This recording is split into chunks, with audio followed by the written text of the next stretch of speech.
In a remote northern corner of the Kruger National Park, watched over by enormous 2,000-year-old baobab trees, lies an ancient walled African kingdom. It existed for over 400 years before being mysteriously abandoned. This is the site of Thulamela. And when you get there, these big baobabs, they welcome you. And you know what? I wish they can tell the story. What excites me most from the Thulamela point of view is the fact that we have this pre-colonial African kingdom that we actually know very little about. It captures a whole area of our history and period of our history which we should all know about and which is quite fundamental to the making of South Africa. For a long time, South Africa's documented history was European-based and considered to only really begin around 1652, when the Dutch sent Jan van Riebeeck to colonize the Cape. But the discovery of sites like the remains of the great Iron Age kingdom of Thulamela proved that African traders were importing and exporting goods across the Indian Ocean long before that. The discovery of this walled kingdom could literally turn South African history on its head. Between the 13th and 17th century, this hilltop site was a successful trading route, importing goods from as far away as India and even China. So it makes us rethink South African history altogether. Instead of starting in the Cape and moving into the interior, we realize that there's a whole other history which is playing out in the interior, which is hugely important and often neglected. Professor Peter Delius claims that the flourishing Thulamela trade route is a key influence in establishing where South African history truly began. In fact, when you look at Thulamela, which goes back to the 1200s, it's an example of a period of history which long precedes the history of white settlement. So it helps us rethink South African history in a very fundamental way. In 1983, a park ranger on patrol discovered the Thulamela site in the remote Pafuri region in the northern tip of the Kruger Park. The climb up the hill is in the saddle of this fairly impressive kopje that's in the area. You move your way slowly through the rocks, heading towards a very large baobab that sits kind of more or less in the middle of the saddle. Archaeologist Dr. Tim Forsman has been astounded by the Thulamela site.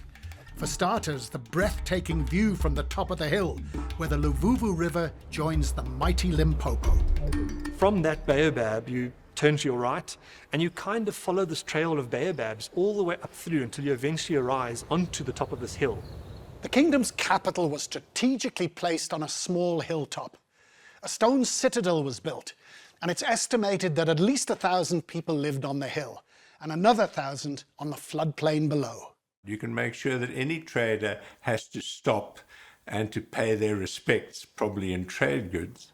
This area is a unique place because it has got 75% biodiversity of the Kruger National Park. 75% of the things that you see in the park, you can only see them here. Kruger Park is 2 million hectares, which is about 20,000 square meters. So this area only forms 1% of the park.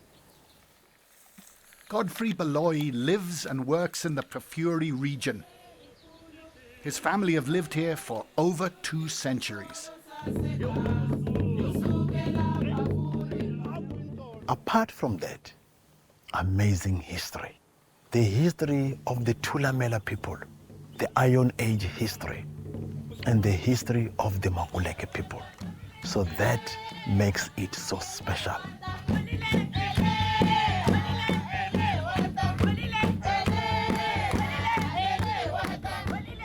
Historians have tried to understand the mystery of the rise of Thulamela. They've hypothesized that after the collapse of Great Zimbabwe in the 15th century, the residents headed south and crossed the Limpopo to create this thriving kingdom. The significance of Thulamela's great trading nation has been authentically reconstructed to reveal a glimpse into our past. Although you might not realize it at first, you're looking up to the king's palace. This is where the king would have resided with his wives, and as you round that, you find these different partitions that have been walled off, some of them being residential areas, some being activity areas. You can see there's a clear distinction between a kind of ruling group who tend to live up on the hill, which gives us an indication that there's centralized state power, that there's differentiation in the society, and that down below, living on the floodplain and around the river, would have been most of the population. The lush floodplains of the Levuvu and Limpopo rivers were the perfect fertile farmlands for these new settlers. It's literally at the best part of this landscape to cultivate crops, to have your cattle be able to graze and to control trade, to use these corridors to the coastline and then protect yourself, because those hills are almost impenetrable. They're very difficult to walk through. People here used to be very, very good in agriculture. They used to plow crops, mealies. That was their daily life. And some of them were very, very good in fishing and all those kind of things. So that was life, you know. From Thulamela, the Limpopo River runs directly to the East African coast, where it empties into the Indian Ocean. This enabled trade with both Arabic and Portuguese merchants. That Limpopo River provides you with access to the coast.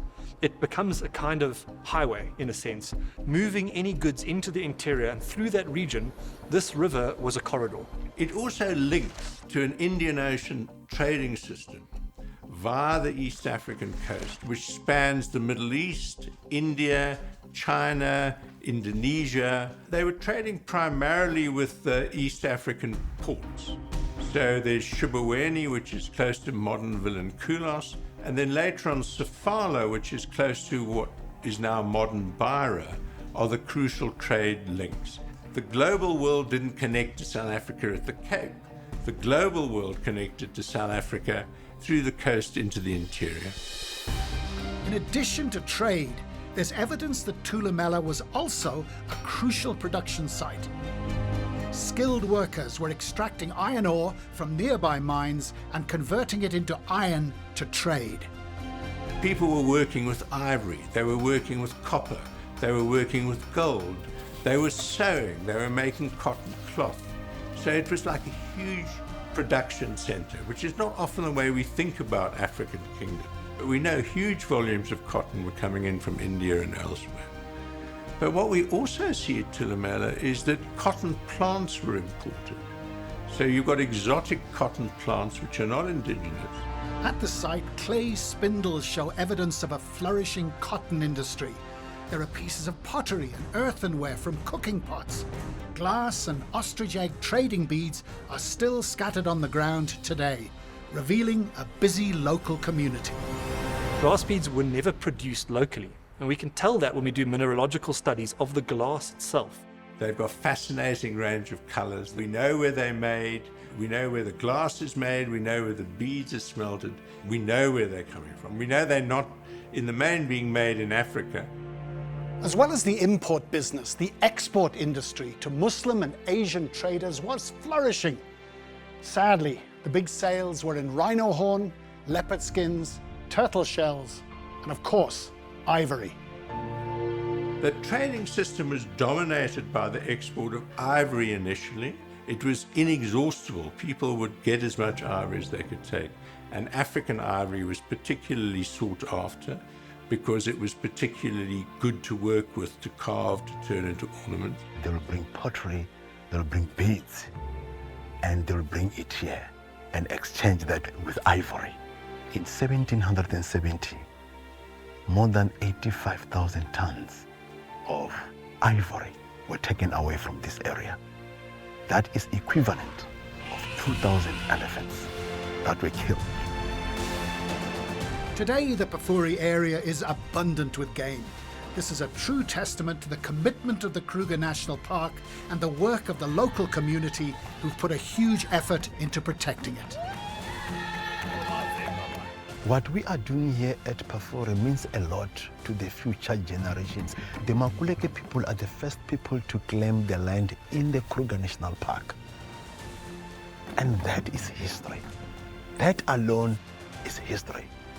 And we make sure that we do the right thing in terms of looking after the environment so that this area can sustain for the future.